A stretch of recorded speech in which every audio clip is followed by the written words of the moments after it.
प्रश्न पत्र ITI 2004।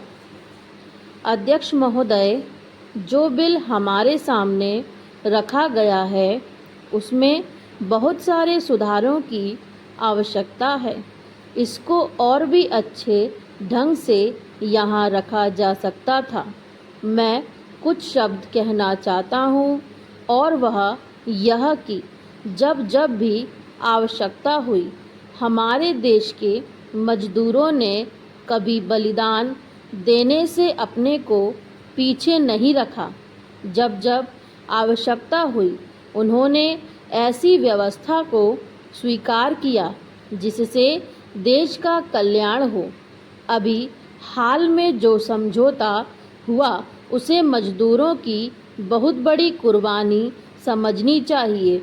जो उन्होंने की उसे उन्होंने स्वीकार किया, जो शायद साधारण स्थिति में वे स्वीकार नहीं करते, लेकिन फिर भी देश की आवश्यकता को देखते हुए उन्होंने स्वीकार किया। जब जब सहयोग देने की आवश्यकता हुई तो वे कभी पीछे नहीं रहे।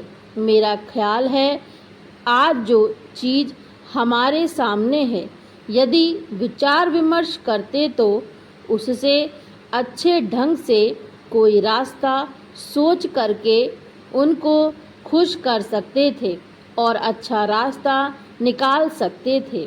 पैराग्राफ। श्रीमान, बहुत सारी बातें हुई लेकिन एक पहलू पर विचार नहीं किया गया जो मैं यहाँ रखना चाहता हूँ।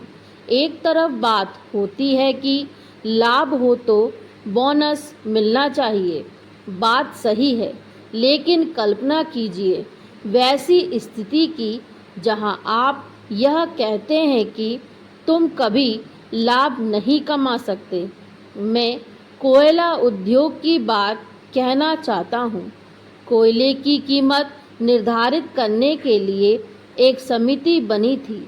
उसने कहा था कि इनको अपना खर्चा चलाने के लिए कोयले का जो उत्पादन होता है उसमें आवश्यक है कि कोयले की कीमत बढ़ाई जाए। अभी भी कुछ बातें हैं जिन पर विचार किया जा सकता है। यदि गंभीरतापूर्वक विचार करके यह बिल यहाँ रखा जाता तो और भी अच्छा होता। इसमें नीयत की बात मैं नहीं करता।